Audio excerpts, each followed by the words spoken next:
Ano po kasi, ever since before po, sa Ateneo na po kami nagpa-practice. And then si Coach Del po, alam niyo naman po, Gilas great, talk and text great. Ang talk and text po, up until now, sa Moro Lorenzo po nagpa-practice. So nung high school po ako, dun po, ang time slot po kasi namin is 4 to 6 p.m.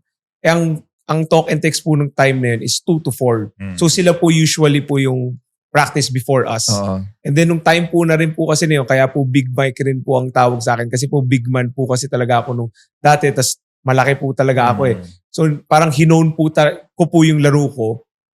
Parang kay Coach Del, yung parang stretch 4 po na, at ang gustong-gusto ko lang po kasi, pinakilala po kasi ako ni Coach Jamike, yung Batang Gilas coach ko, kay Coach Del. Napaka-humble po kasi ni Coach Del.